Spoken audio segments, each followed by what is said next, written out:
কাহিনীর পিছনে কাহিনী, খবরের পেছনে খবর থাকে।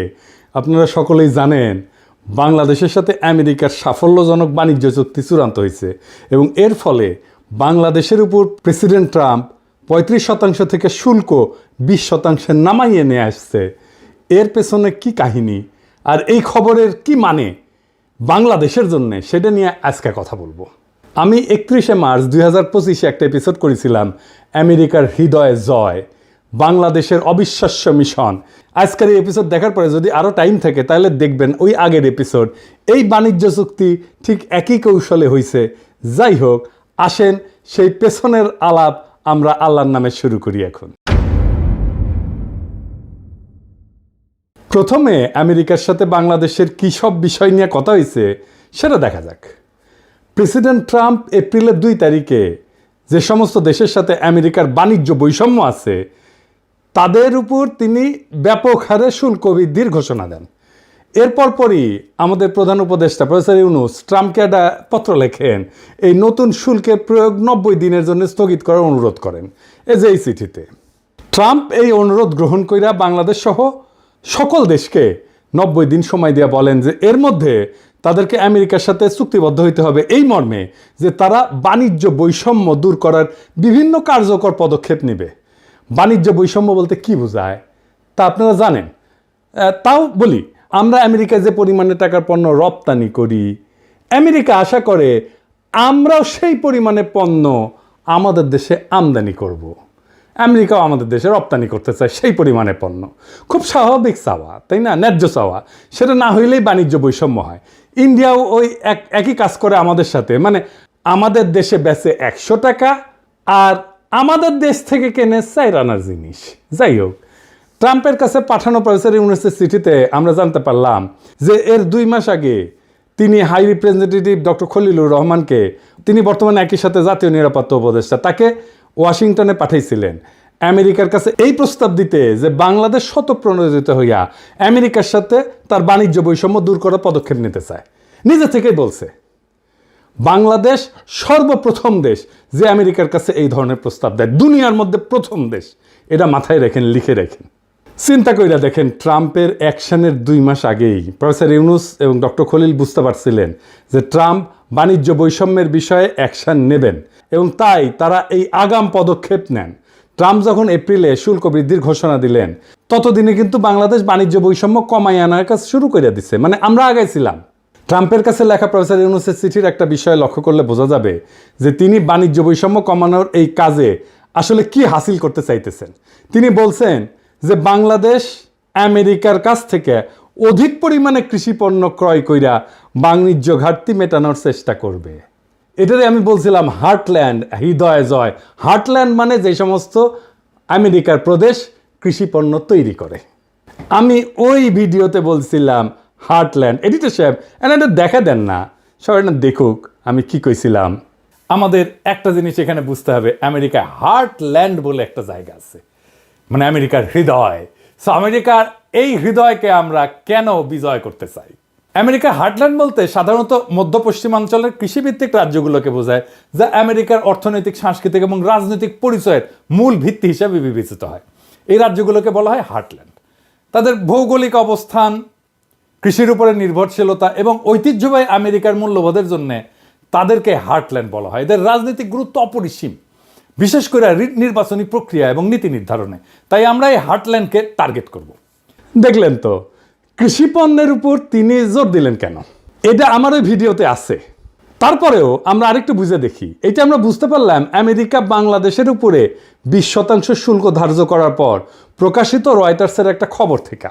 রয়টার্সের এই খবরে বলা হয় যে শুল্ক আলোচনায় বাংলাদেশের প্রধান আলোচক বা lead negotiator doctor Khalilur Rahman বলছেন যে protecting our apparel industry was a top priority, but we also focused our purchase commitments on US agricultural products. This supports our food security goals and fosters goodwill with US farming states. ইংরেজি যেহেতু কইছে ঠিকই কইছে, তাই না?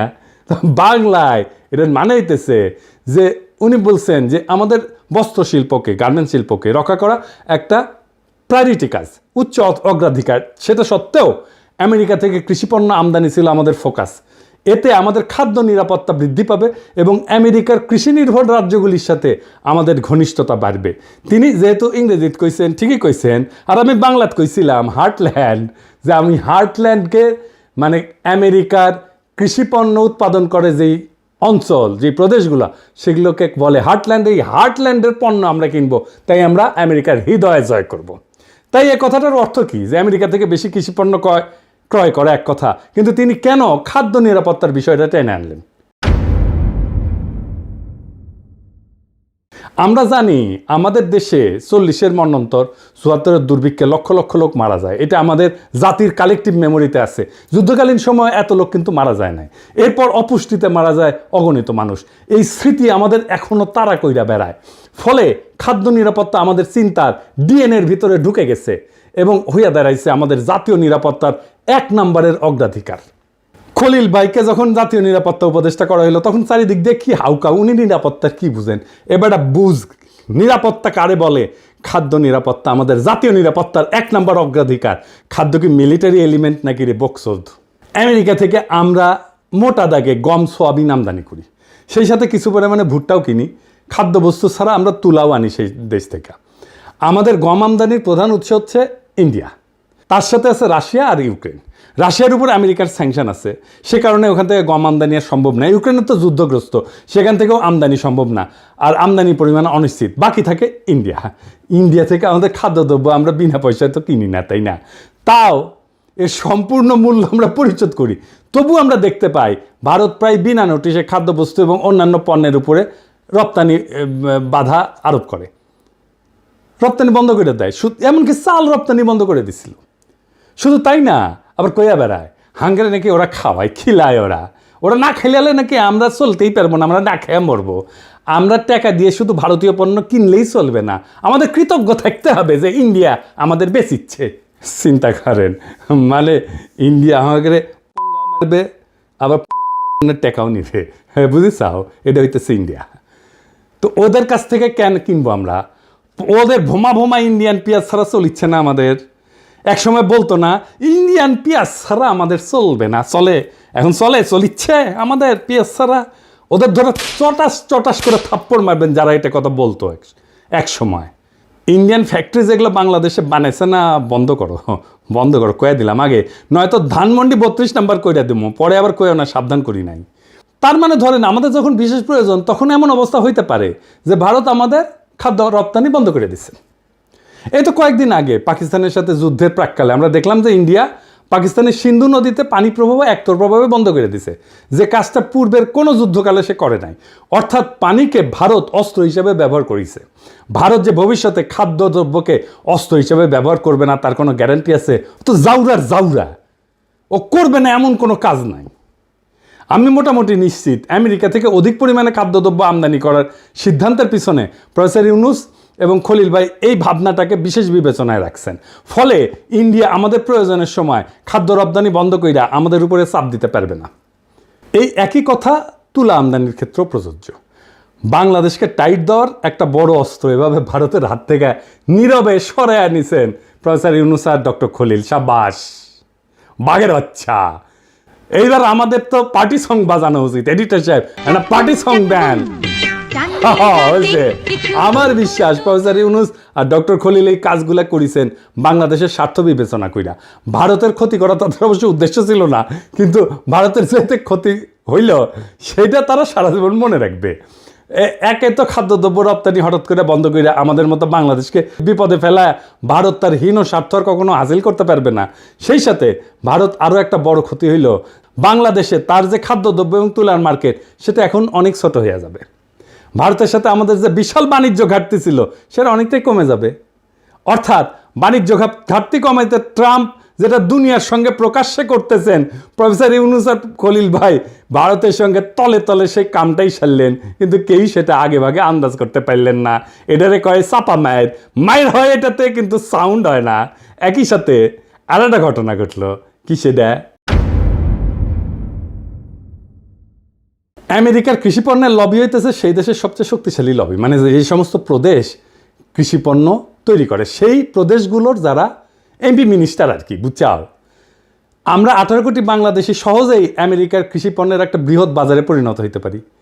আমরা যদি আমেরিকার এই সমস্ত পণ্যের বড় ক্রেতা হই, তাহলে এই যে লবি, যে সমস্ত জায়গায় কৃষি পণ্য তৈরি হয়, সেই সমস্ত প্রদেশের এমপি, মিনিস্টার, মন্ত্রী, এদের সাথে, এদের লবির সাথে আমাদের নিবিড় ঘনিষ্ঠতা হওয়া সময়ের ব্যাপার।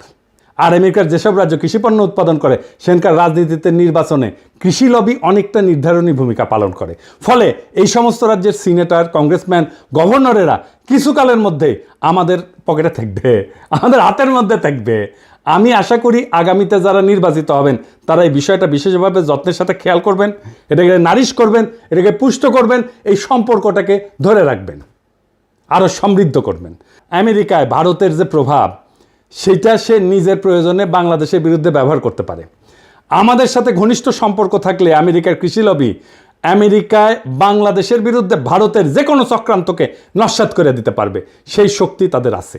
অর্থাৎ আমেরিকান কৃষি লবি আমাদের সঙ্গে থাকলে আমেরিকাকে ভারত আর বাংলাদেশের বিরুদ্ধে কাজে লাগাইতে পারবে না। এইটা লিখে রাখতে পারেন। ইতিমধ্যেই শুল্ক আলোচনার সময় আমেরিকার তুলা, গম এবং সোয়াবিনের লবি বাংলাদেশের সপক্ষে কাজ করছে এবং আমরা তার সুফল পাইছি, আপনারা তো দেখতেই পাইতেছেন। মোট কথা, ভারত বাংলাদেশে তার কৃষি পণ্যের বাজার শুধু হারাবে না, সেই সাথে বাংলাদেশের বিরুদ্ধে আমেরিকাকে ব্যবহার করার সুযোগ তার হাতে আর থাকলো না। এর থেকে নিশ্চয়ই বুঝতে পারতেছেন যে কী ধরনের দূরদর্শিতা নিয়ে নীরব কৌশলের সাথে প্রফেসর ইউনূস আর ডক্টর খলিল আমেরিকার সাথে আমাদের বাণিজ্য আলোচনার বিষয়টা বাংলাদেশের অগ্রাধিকারমূলক জাতীয় স্বার্থে আগাইয়ে নেওয়ার কাজে ব্যবহার করছেন। বাংলাদেশের এই কৌশলে ভারত আর কি বিপদে পড়ল? ভারত আমেরিকার কৃষি পণ্যের উপরে, মানে আমেরিকা থেকে ইন্ডিয়াতে যে সমস্ত কৃষি পণ্য রপ্তানি হয়, তার উপরে 40% শুল্ক ধার্য করে। ভারতে কৃষিপণ্য উৎপাদনের খরচ আমেরিকার চেয়ে বেশি। চড়াহারে শুল্ক ধার্য না করলে আমদানি করা খাদ্যদ্রব্যের দাম স্থানীয়ভাবে, মানে ভারতে উৎপাদিত পণ্য কৃষিপণ্যের চাইতে কম হবে। অত্যধিক শুল্ক ধার্য কইরা বাইরের পণ্য আসতে না দিয়া ভারত কৃত্রিমভাবে আভ্যন্তরীণ কৃষি উৎপাদন বজায় রাখছে বছরের পর বছর ধরে। আমেরিকা কিন্তু বহুদিন ধরে ভারতকে শুল্ক কমানোর জন্য চাপ দিতেছিল, কিন্তু ভারত শুনে নাই। কারণ এতে ভারতের কৃষকেরা আন্দোলন করে শুরু করে দিবে, কৃষকের পণ্য বিক্রি হবে না। তো আমেরিকার সাথে ভারতের এইবারে শুল্ক আলোচনা ভেঙে যাওয়ার একটা প্রধান কারণ হইল ভারত কোনো অবস্থাতেই আমেরিকার কৃষি পণ্যের উপর শুল্ক কমাবে না, আর আমেরিকাও এই শুল্ক না কমাইলে ট্যারিফ কমাবে না। এখন বাংলাদেশ এই শুল্ক শূন্যে নামায় ফেলছে, শূন্য। তখন ট্রাম্প কসাই মোদিকে হেভি চাপ দিয়ে কইছে কিন্তু যে বাংলাদেশ শুল্ক শূন্যে নামাইতে পারছে, তুই কোন হরিদাস পাল যে তুই পারবি না। শুল্ক এবং অশুল্ক বাধা ব্যাপকভাবে না কমাইলে ভারত আমেরিকার কাছ থেকে কোনো ডিল পাবে না, লিখে রাখতে পারেন। ইতিমধ্যে প্রেসিডেন্ট ট্রাম্পের বাণিজ্য উপদেষ্টা ভারতকে আখ্যায়িত করছে মহারাজা অফ ট্যারিফ বইলা। দেখেছেন এটা? The math of this, every American needs to understand because it's related to the trade situation. You start with the fact that India is the Maharaja of tariffs. It's the highest tariffs in the world. তো ইন্ডিয়ার সমস্যা হইল কৃষি শুল্ক বিপুলভাবে কমাইলে সারা ভারতের কৃষক সমাজ একযোগে কসাই মোদির পাছার চামড়া তুলে ফেলবে। বুঝা দেখেন কসাই মোদি কি একটা পেজগির মধ্যে পড়েছে। ও কৃষি শুল্ক না কমাইলে ট্রাম্প $20 দিবে, ভারতের উপরে অলরেডি 25%-এর উপর আরও 25%, মোট 50% শুল্ক ধার্য কইরা ট্রাম্প ডলা দেওয়ার কাম শুরু করে দিছে। ডাবল ফোন মারা গাইছে। এডিটেড সাহেব, পার্টি সং হবে এবার। সাকবুম সাকবুম। হাসিনা জিতে যায় না, সাগর শুকায় যায়।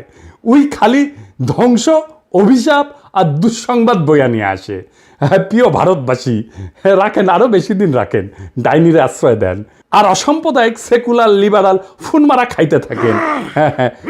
কি হইল এডিটর সাহেব, আপনি মাইন্ড করছেন মনে হয়, রাগিচ্ছেন কেন? হ্যাঁ, আমি মুখ খারাপ করেছি? আমি কথা কইনি তো, আমি ফোন মারার কথা কইছি। হ্যাঁ, ডাবল ফোন মারা মানে ইনকে করে ডাবল ফোন মারা খাবি। আর আমরা গান গামু। ও যখন ডাবল ফোন মারা খাবি না, তখন আমরা গান গামু। তোমার কোন কোন জায়গায় ব্যথা গো বান্ধবী ললিতা। আবার অন্যদিকে ভারতের কৃষকেরা হাতে মুগুর নিয়ে অপেক্ষা করতেছে। কসাই মোদি কৃষি শুল্ক কমাইলে মুগুরের বাড়ি একটা মাটির পড়বি না। ইন্ডিয়ার কৃষকরা কিন্তু বেশিরভাগই শিখরা কিন্তু তলোয়ার নিয়ে চলে। বেশি তেরিবেরি করলে কল্যাণ নামে দিবি একেবারে।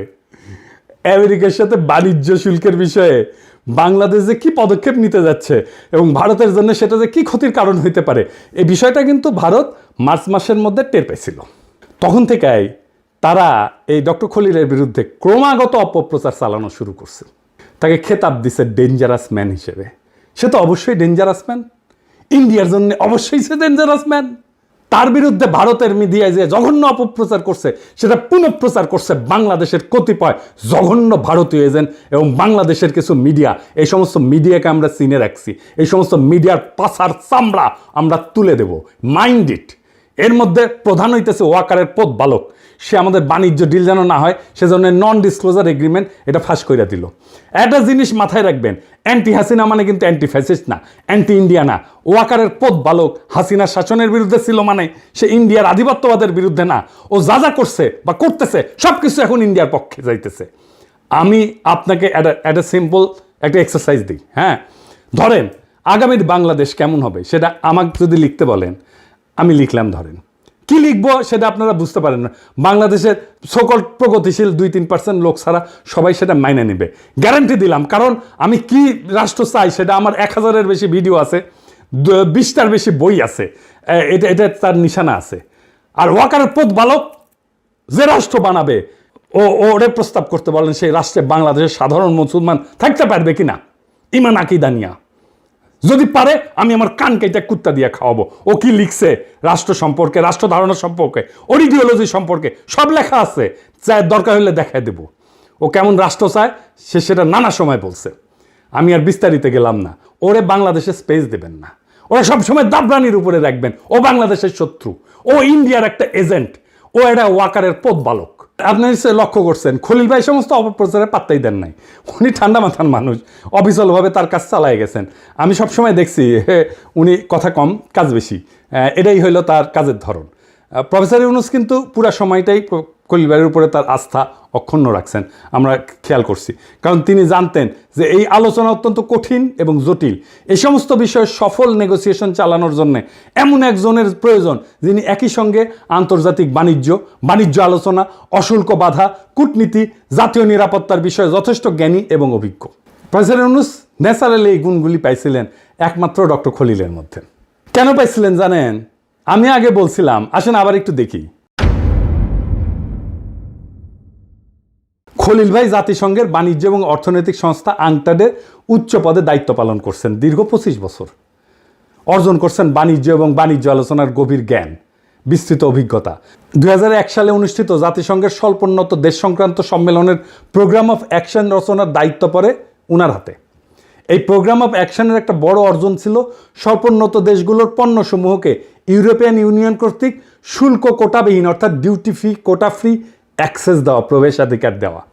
এভরিথিং বাট আর্মস এই নামের এই উদ্যোগের প্রধান প্রণয়নকারী ছিল এই আমাদের খলিল ভাই। এই যে গার্মেন্টস আসতেছে বিনা শুল্কে ইউরোপে, সেটা খলিল ভাইয়ের কারণে। ইউরোপিয়ান কমিশনের সাথে এই বিষয়ে তাকে মাসের পর মাস আলোচনা চালাইতে হয়েছিল।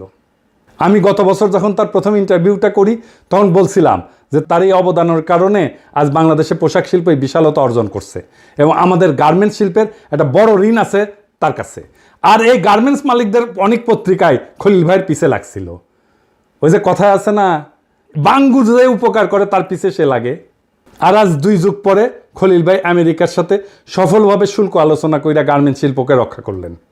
তিনি কিন্তু আজ পর্যন্ত এর জন্য কোনো ধরনের আত্মপ্রচার করেন নাই, ক্রেডিট চান নাই, নেনও নাই। এইবার অশুল্ক বাধার বিষয়ে আসি।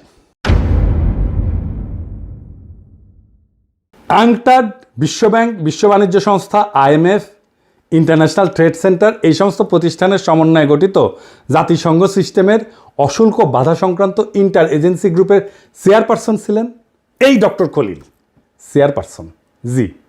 অশুল্ক বাধা বিষয়ে বিপুল জ্ঞান এবং অভিজ্ঞতা না থাকলে বিশ্বব্যাংক, বিশ্ব বাণিজ্য সংস্থা অথবা IMF কি তাকে ওই গ্রুপের চেয়ারপারসন হিসেবে মাইনে নিত? বাংলাদেশের আর কেউ কি এই পজিশনে কাজ করছে কোনোদিন?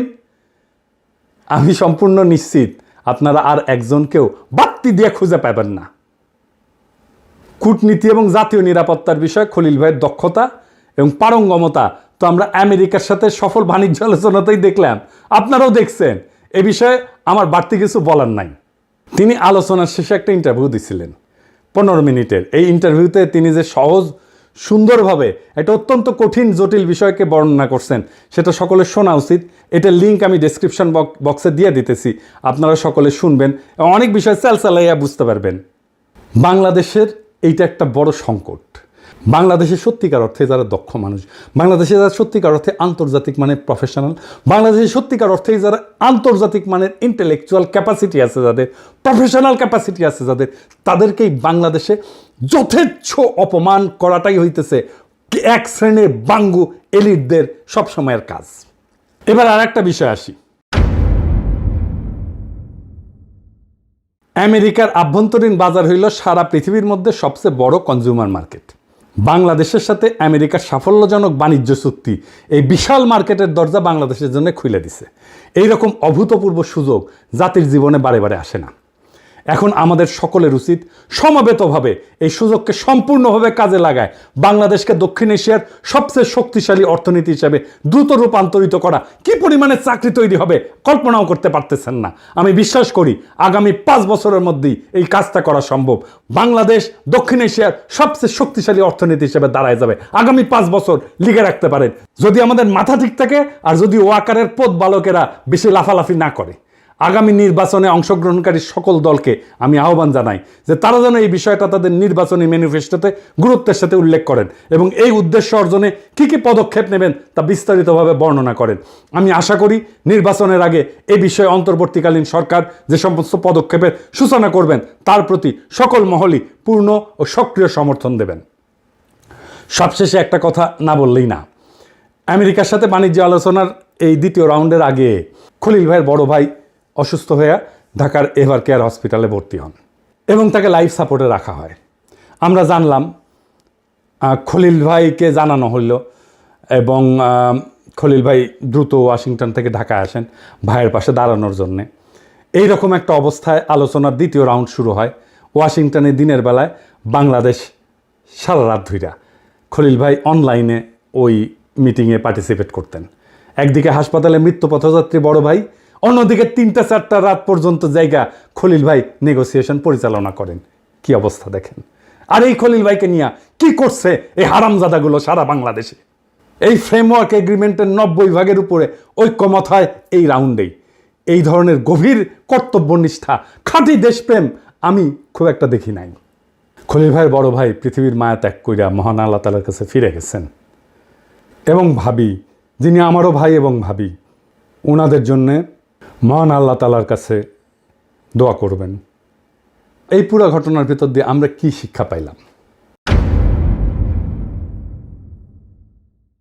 এই বাণিজ্য আলোচনা শুধু একটা সফল বাণিজ্য চুক্তির গল্প না, এটা কৌশল, দূরদর্শিতা, নিঃস্বার্থ দেশপ্রেমের এক উজ্জ্বল দৃষ্টান্ত। প্রফেসর ইউনুস এবং ডক্টর খলিল দেখাই দিচ্ছেন যে বড় জয় আসে তখনই যখন তার নীরবে, বুদ্ধিমত্তায় আর জাতীয় স্বার্থকে সামনে রেখে লড়া হয়। ভারতের হাত থেকে বাংলাদেশের উপরে চাপ সৃষ্টি করার 2টা বড় অস্ত্র, খাদ্য এবং তুলা, তারা এক ঝটকায় সরায় নিলেন। একই সাথে আমেরিকার সবচেয়ে শক্তিশালী কৃষি লবিকে আমাদের মিত্রে পরিণত করলেন। আজ যারা এই চুক্তিকে শুধু পোশাক শিল্প রক্ষার সাফল্য মনে করতেছেন, তারা বুঝতে পারতেছেন না এটা আসলে বাংলাদেশের কৌশলগত মুক্তির একটা বিশাল বড় ধাপ। এটাই ইতিহাস গড়ার ধরন। প্রচারের আলোতে না, বরং নেপথ্যের ঘাম এবং ত্যাগে এই ইতিহাসগুলো গড়া হয়। যেমন খলিল ভাই হাসপাতালের লাইফ সাপোর্টে থাকা ভাইকে রেখা রাতভর আলোচনায় বসছেন, কারণ তিনি জানতেন এই সুযোগ হাতছাড়া মানে প্রজন্মের পর প্রজন্মের জন্য হার। বাংলাদেশ আজ এক নতুন দরজা খুলে দিছে। আমেরিকার বিশাল বাজার, বৈশ্বিক কৃষি লবি এবং ভারতীয় আধিপত্যের হাত থেকে কৌশলগত মুক্তি, সব মিলায় এটা আমাদের অর্থনৈতিক, রাজনৈতিক ভবিষ্যতের জন্য এক বিপুল সম্ভাবনার দ্বার। এখন প্রশ্ন একটাই, আমরা কি সবাই মিলে এই সুযোগকে কাজে লাগাতে প্রস্তুত? যদি প্রস্তুত হই তবে আগামী 5 বছরের মধ্যেই বাংলাদেশ শুধু দক্ষিণ এশিয়া না, পুরো এশিয়ার এক শক্তিশালী অর্থনৈতিক শক্তি হিসেবে দাঁড়াবে ইনশাল্লাহ। এটাই সময় ঐক্যের, সাহসের আর দূরদর্শিতার। ইনশাল্লাহ এই পথের শেষ প্রান্তে অপেক্ষা করতেছে একটা স্বাধীন, শক্তিশালী, আত্মমর্যাদাশীল, সম্মানিত বাংলাদেশ। ইনকিলাব জিন্দাবাদ।